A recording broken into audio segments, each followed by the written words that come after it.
या जिल्ह्यातले जे काही प्रश्न आहेत त्याचबरोबर नैसर्गिक शेती त्याचं क्षेत्र वाढवणं आपल्या काही सदस्यांनी सूचना दिलेल्या आहेत। काही जी पिकं आहेत जी पिकांमुळे जास्ती त्यांना शेतकऱ्यांना फायदा होईल अशा प्रकारची पिकं घेणं आणि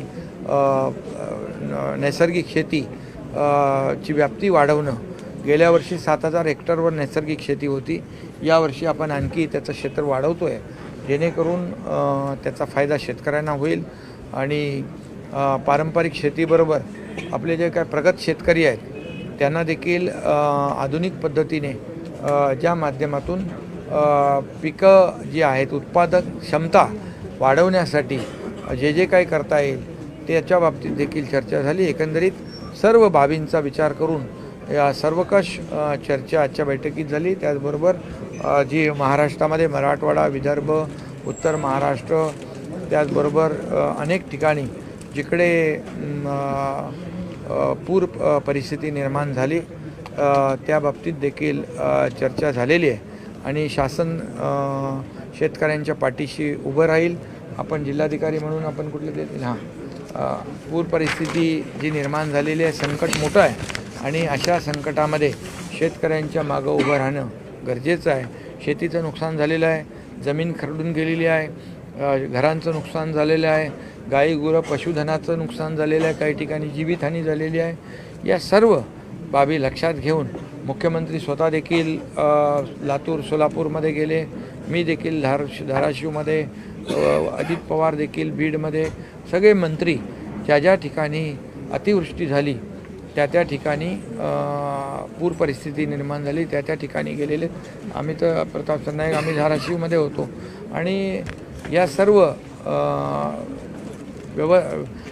जे नुकसान झालेलं आहे त्याचं प्रत्यक्ष पाहणी करून गेल्यानंतर पाहणी केल्यानंतर संकट मोठं आहे, मोठं नुकसान झालेलं आहे आणि त्यामुळे त्यांना मदत देताना काही नियम अटी आपल्याला बाजूला ठेवाव्या लागतील, काही नियम अटी शिथिल कराव्या लागतील आणि यांना मदत देताना शेतकऱ्यांना मदत देताना ते खरं म्हणजे शेतकरी हा बळीराजा आहे, त्याच्या डोळ्यात आता अश्रू आहेत, ते अश्रू पुसण्याचं काम आणि जबाबदारी सरकारची आहे। त्यामुळे त्यांना मदत देताना सरकार हात आकडता घेणार नाही आणि शेतकऱ्यांच्या बाबतीत देखील निर्णय झाला आणि त्याचबरोबर जिल्हाधिकाऱ्यांना देखील मी ठाणे जिल्ह्यासाठी अतिवृष्टीमुळे जे रस्ते, पूल, शाळा, अंगणवाड्या व जे PSC आहेत, उपकेंद्र आहेत, तर जे काही नुकसान झालेलं आहे ते देखील तात्काळ त्या ठिकाणी आपण जिल्हा नियोजन DPDCमधून त्यांनाही मदत करावी। घरांची पडझड झाली असेल, साहित्याचं नुकसान झालेलं आहे तिथं आपण तात्काळ या ठिकाणी मदत केली पाहिजे अशा देखील सूचना मी दिलेल्या आहेत आणि त्यामुळे एकंदरीत आजच्या जिल्हा नियोजन समितीच्या बैठकीमध्ये जिल्ह्यातल्या अनेक प्रश्नांना या ठिकाणी त्याच्यावर चर्चा झाली आणि त्या चर्चेच्या माध्यमातून काही निर्णय देखील आपण घेतलेले आहेत। त्यामुळे या जिल्हा नियोजन समितीच्या माध्यमातून अनेक प्रश्नांना न्याय मिळेल आणि संबंधित विभागांना देखील तशा प्रकारच्या सूचना दिलेल्या आहेत।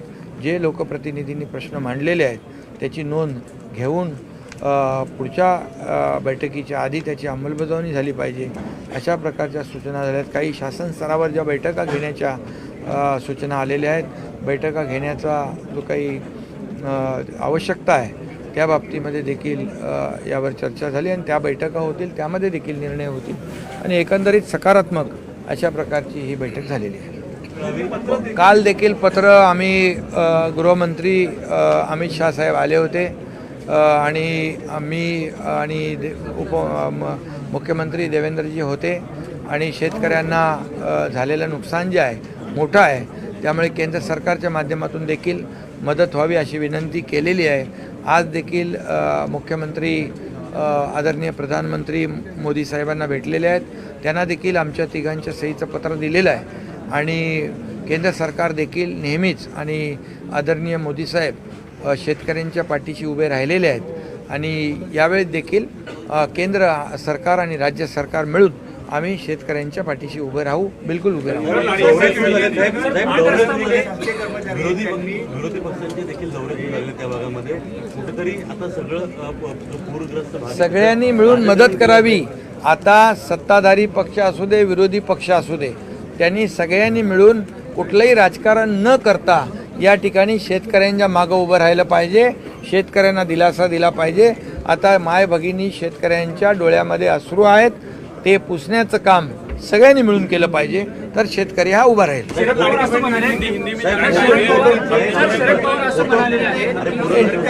जिल्हा फोटो लावून धान्य वाटप केलं होतं किंवा एक प्रकारे मार्केटिंग केलं जास्त किंवा आरोप आहे. त्या बाबतीमध्ये काल चर्चा झाली ना. अरे बाबा, पूर्वी त्यांचे फोटो लावून कार्यकर्ते आहेत, कार्यकर्ते वाटप करत असतात आणि पूर्वी देखील त्यांचे फोटो लावून वाटप झालेलं आहे ना. त्यामुळे आता त्याच्यामध्ये फोटो बघण्यापेक्षा त्या टेम्पोच्या आतमध्ये काय आहे, त्या बॅगच्या आतमध्ये काय आहे ते बघावं. ते जीवनावश्यक वस्तू दिल्यात त्यांना एका सिंगल कपड्यावर ते बाहेर पडले. त्यांना कपडे, चादर, ब्लँकेट, भांडी कुंडी, रेशन सगळं दिलं. ते काय दिसलं नाही, फोटो दिसले. याच्यामध्ये राजकारण कुणी करू नये आणि लोकांच्या मागं उभं राहावं. आमचं तर म्हणणं आहे, विरोधी पक्षांनी देखील जाऊन शेतकऱ्यांच्या पाठीशी उभं राहिलं पाहिजे, त्यांना मदत केली पाहिजे. आत्ता काय पाहिजे ते द्या. तुम्ही त्याच्यामध्ये राजकारण करायला तर खूप संधी असते.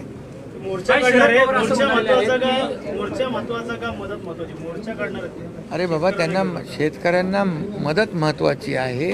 शेतकऱ्यांच्या प्रतिक्रिया आपण पाहिल्या तर शेतकऱ्यांना मदतीची आवश्यकता आहे. म्हणूनच सगळ्यांनी मिळून या ठिकाणी शेतकऱ्यांच्या मागं उभं राहण्याची परिस्थिती आहे.